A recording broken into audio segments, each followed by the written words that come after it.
Hi and welcome back to the channel. I hope you enjoyed part 1 of Logic Pro's Ultimate Guide to Alchemy. So today we are going to have a look at part 2. So we'll go back to advanced because we're going to be in advanced section today, and we're going to be looking at the modulation LFOs and all this sequencer, ARP and effects. So in the first part of this tutorial we took a deep dive into how Logic Pro's stock synthesizer Alchemy generates sounds. Hopefully you will now have an understanding of Alchemy's principles and how it generates tones. In this tutorial we'll explain the various ways in which Alchemy allows us to modulate and manipulate sounds beyond which is capable in the sources section alone. Alchemy supports numerous modulation and envelope controlling pathways. To assign them, simply right click on the desired dial knob and select which modulator or envelope you wish to control it with. There is a wide range of modulators to choose from. Let's take a look at what they are and how they work. So we've covered kind of the sources filters in this top section. So today we're going to be in the modulation section and also the perform section. So the first one is LFO. So Alchemy supports 7 LFOs. And I'm not quite sure why they picked 7. So if you want to, you just scroll through them all there and you can see various things are changing. So it goes 1 to 7. And you can see the voices, sometimes the bipolar's on, sometimes it's not, and then you've got all the different types of waves there. So Alchemy supports 7 LFOs, each of which hosts a whopping 72 waveforms to choose from. These range from conventional to conventional or basic through to bizarre and randomized waveforms that can produce fascinating results. So if we click in sine, you can see there's basic, so you've got ramp up, ramp down, glide, hold, sine, square, triangle, and then complex. You've got all sorts of disrupted cycle, noisy patterns, lots of patterns there, ramps twice, ramp clicks, you've got random patterns, you've got semi-angular, serial smooth, and ultra high frequency. And like I said, you can have obviously different waveforms for each LFO. So as you might expect, you can assign LFOs to standard things such as amplitude, volume, filter, cutoff, pitch, etc. However, you can also assign these LFOs to the parameters of the sources, meaning you can modulate things such as formants or spectral effects. The possibilities here are near limitless. So if I say for instance we could change the sine to something more complex, so disrupted cycle, and then bring up some delay, attack and phase.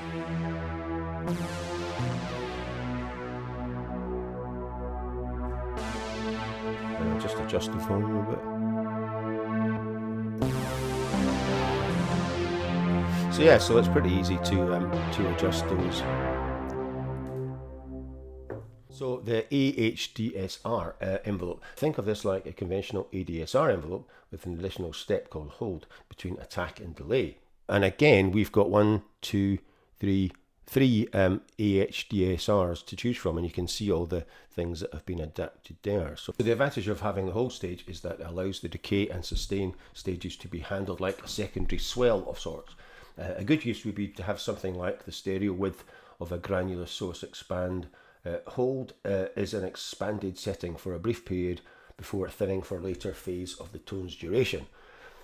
So the MSEG is the multi-stage envelope generator is actually simpler than it sounds. Well, let's hope so. If you've ever used the TAL noisemaker, it's essentially the same as that synth's envelope editor.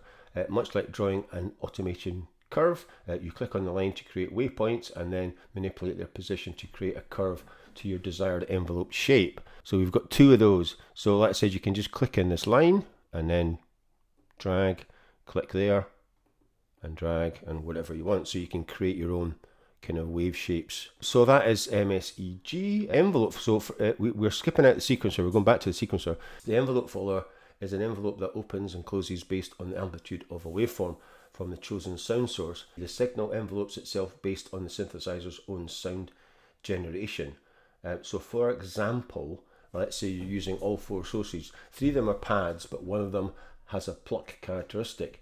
If you make that pluck the reference point for your envelope follower and assign your envelope follower to the global cutoff, the filter will close off as the pluck dies away. Right, did that make any sense to you? Right, modulation maps. The mod map isn't a controlling device as such, but rather a utility that allows you to modify the behavior of a modulator. You cannot therefore assign it to other parameters on the synth, but rather you assign it to modulators via the modulation matrix. So you might use the mod map to make an LFO rate speed up or slow down over a period of time, or perhaps have the stick sequencer increase or decrease in volume over time. In that regard, it can be simpler to think of it like a multi-stage envelope that can be applied to a modulator signal. So if you wish to mod map a modulator, select the desired mod map pathway from the current drop down. So we're on 1, so we'll change it to 2, which is this LFO sign, and then we change that to 2, right? I think that's right.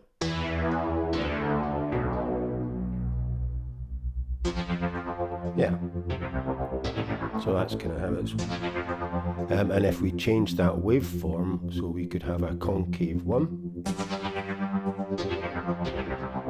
or convex 2.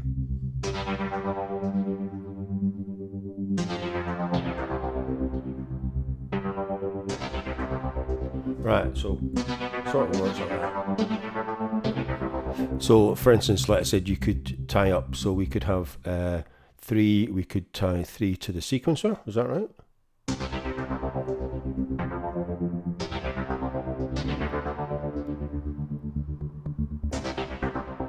Yeah.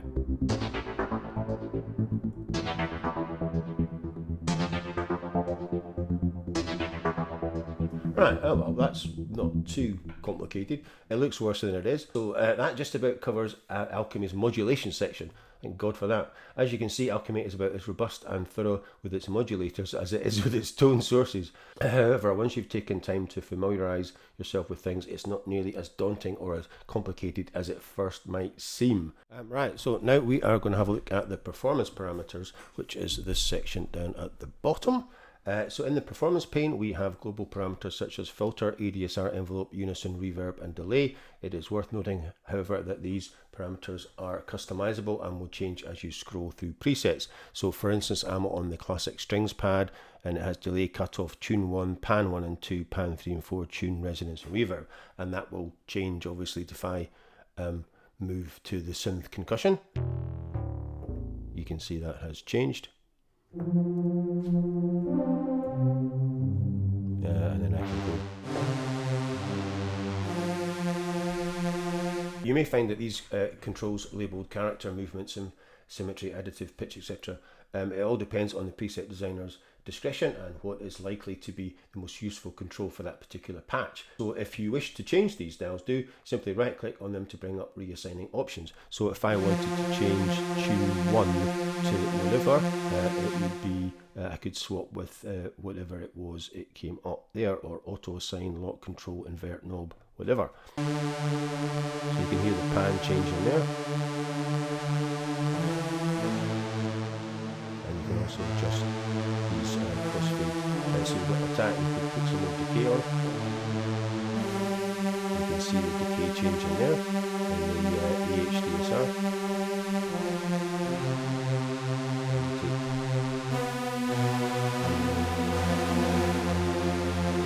Of the performance pane is the bank of descriptive words, and these are called the snapshot matrix. So these are, so I've got strings, brighter, softer, sing, as you can see them there, noisy, vibrato, octave, and fifth. So as you move the blue outline target box, the controls of the performance plane will blend gradient through the different snapshots. You don't just have to click on them, you can actually move, pick up and move this box, and you can see the crossfade changing and the cutoff changing. So you can blend like these two together. If I kind of put them over there, so I'm getting a blend of vibrato and noise, or say we could blend those four. So we're blending strings, brighter, octave and fifth. And like I said, you can see the controls changing over here. It's adjusting various different parameters. So that is pure fifth, and that is octave and then brighter. So we could change it to octave brighter, and you saw the X fade cross there. So you can see that's changing. So that's a good thing to remember, because a lot of the time I just click on these and forget that I can actually move this around. So whilst this could take a long time to configure if you were to design your own presets, yeah, no shit, it's a great way to navigate and vary sounds based on existing presets. So we're back to the sequencer, and as you can see, this has a sequencer on it, but it's not really doing anything. So Alchemy step sequencer supports up to 127 steps, which is rather huge, and it has a very wide range of speed, tempo divisions and snap values, meaning you can have anything ranging from super slow evolving patterns up to frantic and extremely choppy rhythmic sequences. The long, slow range of the sequencer lends itself very well to drone and ambient pads, as they are given very slowly evolving characteristics. For instance, yeah, let's say we're on 16, so you can just drag this out, and you can also see that it goes right the way along there. So we could drag that out to, say, 24 steps, and then, like I said, we can just draw in some sort of new kind of matrix and adjust the swing. And I think there is presets as well, yeah, so there's presets, so you can have all even steps, all odd steps, all tied. So yes, you could have all even steps. So it saves you kind of doing that, or all odd steps. And then you can tie some together. So if we go back to all, and we'll just kind of draw it in a bit and tail it down there. So we can tie steps together. So we could tie these two together and these two together.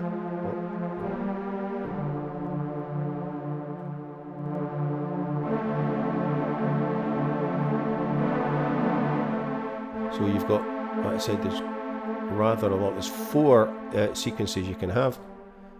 And the ARP and effects matrix can be found beneath the performance pane in the advanced mode. So if you're in advanced mode, you've got ARP and effects here as well. So, right, so the Arpeggiator and effects matrix can be found beneath the performance pane in the advanced mode. And I have changed the preset to leads and synth, so we're in synth leads and themic lead for this. So that's what it sounds like, and it's using all 4 sources, because I want to show you how you can apply the ARP to the individual sources. So the ARP step sequencer is very comprehensive, offering up to 121 steps, the ability to sequence velocity, tune, pan, swing and length of note. There's also 2 ARP mode options, which allow you to use the step sequencer as a modulator.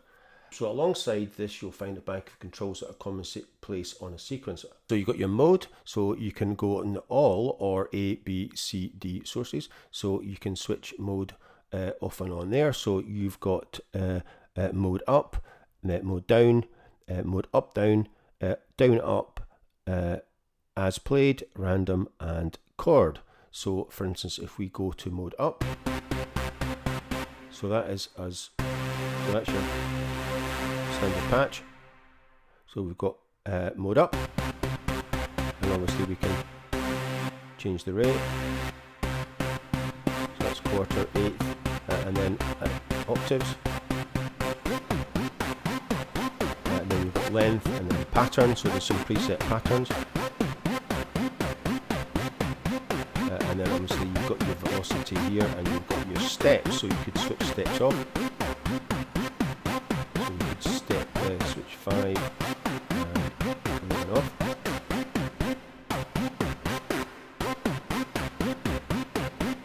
And then you've got tie, so you've got note on there, you've got tie, you've got tune, and you've got pan, so you can adjust the tuning as well, so you can drag these up and down. It's actually quite difficult to see on my Mac, probably this one.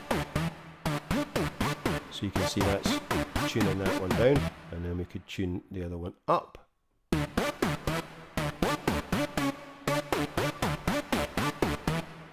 Switch this back on. And we can tie, say, the first 2 together. And those 2 together.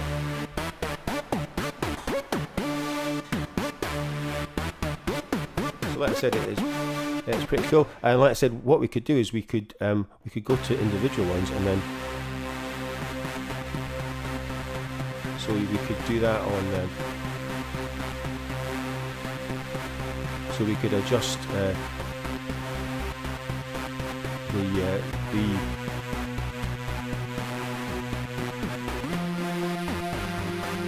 you could have different modes on different sources.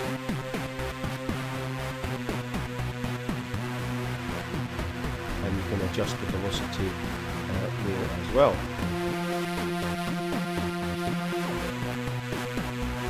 And then you've also got some swing and note velocity, split latch, and then that's the patterns, although you don't really see the patterns, so, or you can go back to all. So we could add in another octave.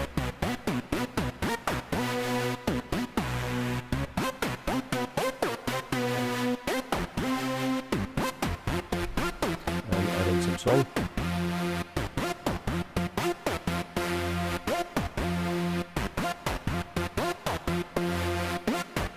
We could do up, down.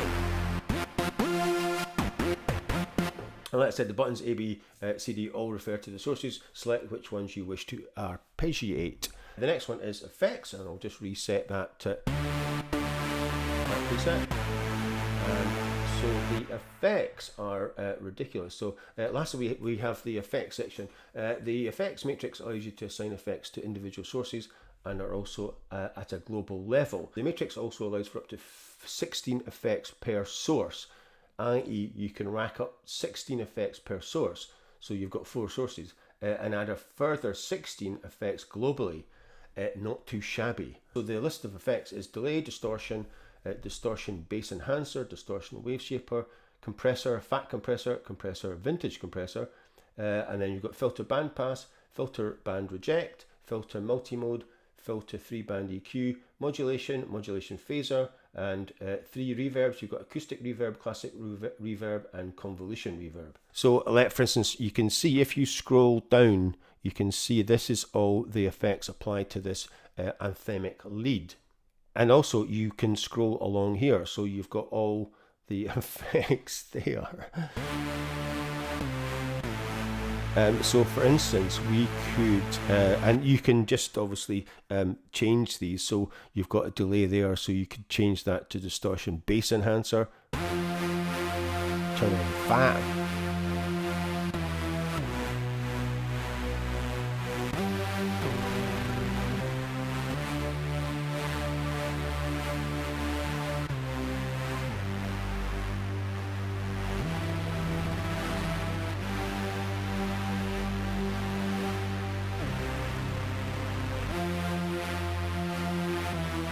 And obviously you can switch these off. So for instance, we could switch them all off and just see what bass enhancer sounds like.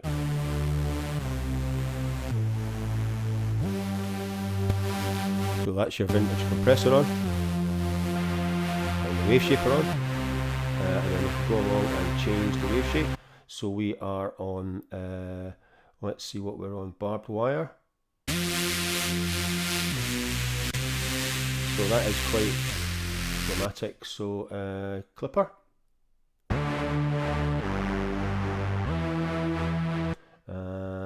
crunch,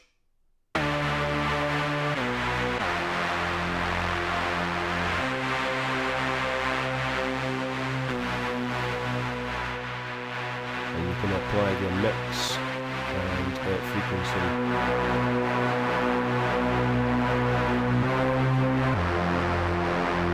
So yeah, like I said, I mean the effects is pretty, I mean that's 3 of them. Like I said, I don't think we really need all of those, to be perfectly honest. We'll switch acoustic reverb on. And the mod effects. So we can go along and we could muck about with the reverb. So you've got all these, there's some presets there, so you can have deep space.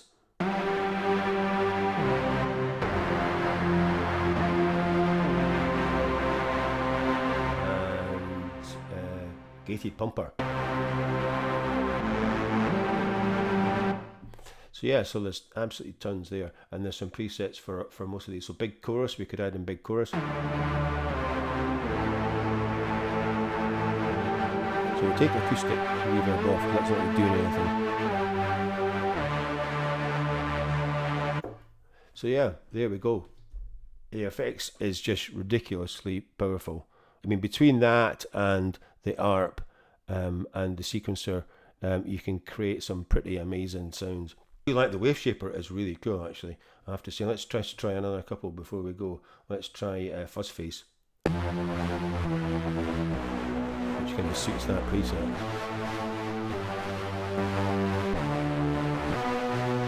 Now let's change the distortion. Bit crusher. That's dirty. Yeah, pretty cool. I do like the effects section. So my gut feeling, although I could be completely wrong, is that most of these effects are variations on Logic's other stock plugins, repackaged and condensed into Alchemy. But that's not a bad thing. They are all relatively straightforward to use, and some have very simple 1 or 2 tile interfaces. Just be mindful of the CPU load before you go racking up mountains of effects. Alchemy can be a bit processor heavy at the best of times, without unnecessarily loading up 5 or more instances of convolution reverb.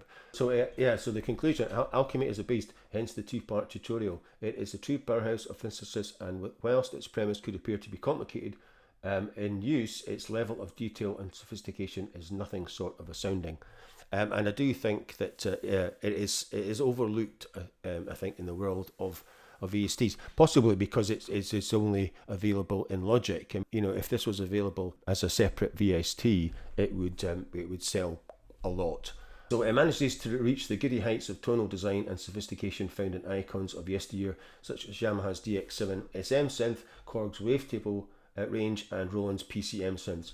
It's a mainstay in my production arsenal, and I found it catering to all kinds of needs, from retro sounding synth funk basses through to ethereal pads, the likes of which I've not come across in any other synthesizer.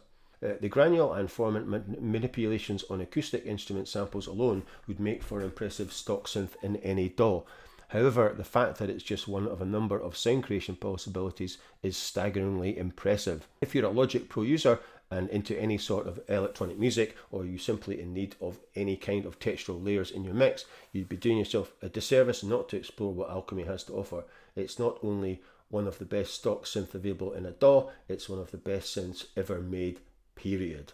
After that epic 2-part tutorial, I think we can all agree that it is pretty damn amazing. And like I said, I hope you have learnt as much as I have, because I have learnt a hell of a lot doing these 2 videos, because I haven't even really, like I said, gone into the advanced section much myself. So there's if we go to all, you'll see there is 3,459 presets. So yeah. So thanks for watching, and as usual, if you are enjoying these videos, please like, subscribe, share and comment, and I will see you in the next one.